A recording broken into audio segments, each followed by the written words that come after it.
Welcome back to my channel Mo vlogs. তোমরা কেমন আছো সবাই? আশা করি ভালো আছে, আমিও ভালো আছি। তো সকালটা এখনই শুরু করে ফেললাম।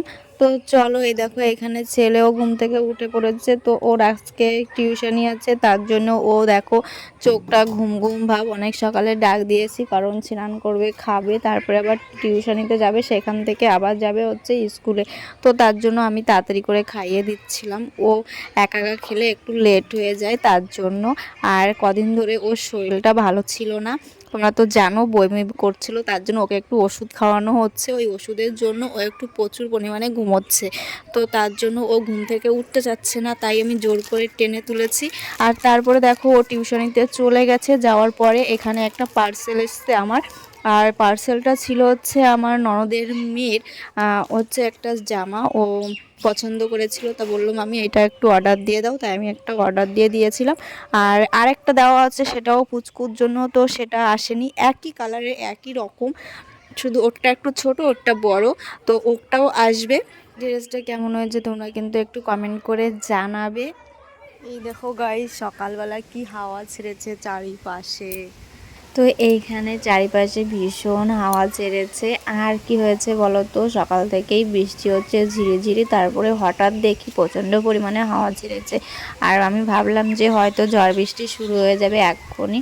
তো তখন আর ঝড় বৃষ্টি তেমন হয়নি, ঝিরিঝিরি বৃষ্টি পড়ছিল চারিপাশে। দেখো কত সুন্দর আবহাওয়া।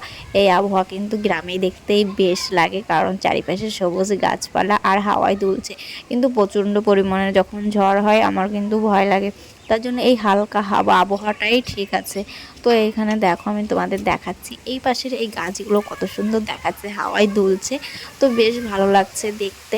এই এই জিনিসগুলো বেশ ভালো লাগে বিকালবেলায়। এটা তো এখন বিকাল না, এখন সকালবেলা। তো এখন মনে হচ্ছে যে বিকাল হয়ে গেছে, কারণ আকাশে মেঘ, তো ঝিরিঝিরি বৃষ্টি হচ্ছে, মনে হচ্ছে বিকেল বিকেল হয়ে গেছে, কিন্তু বিকাল না, এটা হচ্ছে সকালবেলা। তো খুব ভালো লাগছে দেখে। কিন্তু ধীরে ধীরে বৃষ্টিও পড়ছে তার মধ্যে, কিন্তু বোঝা যাচ্ছে না। আর এই জিনিসটা আমার গ্রামেরই ভালো লাগে। আর শহরের একটা জিনিস ভালো লাগে, কোনটা জানো তো? রাত্রিবেলা যখন লাইটগুলো জ্বলে একেবারে পুরো দিনের মতন পরিষ্কার হয়ে যায়, শহরের ওই জিনিসগুলো আমার বেশ ভালো লাগে। দিনের বেলা রাত্রের বেলা একেবারে দিনের মতন পরিষ্কার থাকে চারিপাশে, ওই জিনিসটা শহরের আমার বেশ ভালো লাগে। আর গ্রামের আমার এই চারিপাশের প্রাকৃতিক পরিবেশটা ভীষণ ভালো লাগে, যেটা আমি ছোটোবেলা থেকেই দেখে আসছি। তো এটাই বেস্ট গ্রাম। তো শহরের আমার ওই বাস গাড়ি একসঙ্গে গ্যাদারিং ও আমার পছন্দ হয় না। তো যার যেভাবে অভ্যাস সে তো সেভাবে থাকবেই। আর এইখানে দেখো কত লঙ্কা এনেছে বাবা। তোমরা তো জানো লঙ্কা আমাদের দোকানে বিক্রি হয়, তার জন্য তো আমি বেছে বেছে রেখেছি। আর সকালবেলার খাবার আমার দেখো রুটি, শসা, পেঁয়াজ আর হচ্ছে আলু ভাজা। তো এটা নিয়ে আমি বসে পড়লাম খেতে। তো এটা আমার বেশ ভালোই লাগে। তো আমার রুটিটা বেশ ভালো লাগে হচ্ছে পেঁয়াজ দিয়ে, অনেকেই পছন্দ করে না, কিন্তু আমার খুব ভালো লাগে। জিনিস খেয়াল করেছে, আজকে কিন্তু আমি শাড়ি পরেছি। আর শাড়ি পরে আমাকে কেমন লাগছে তোমরা কিন্তু একটু কমেন্টে জানাবে। তো শাড়িগুলো কি বলতো, নষ্ট হয়ে যাচ্ছে, আমি শাড়ি পরি না, তো তার জন্য ভাজে ভাজে খারাপ হয়ে যাচ্ছে, তাই ভাবলাম একটু শাড়িটাই পরে নিই। তো মাঝে মাঝে এখন চেষ্টা করি একটু শাড়ি পরতে।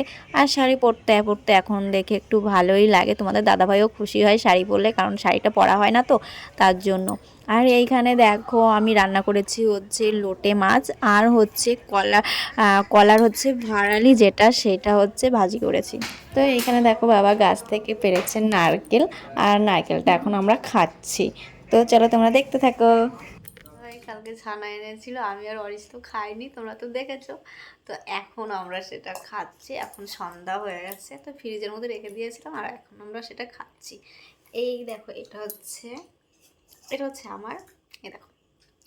আর ছেলেটা খাচ্ছে, ওর খাওয়াও হয়ে গেছে, ও প্রচুর পরিমাণে মিষ্টি খেতে পারে, এই যে খাচ্ছে। আর এই হচ্ছে আমারটা। তো চলো আমরা খাই। তো তারপরে তোমাদের সঙ্গে আবার কথা হচ্ছে।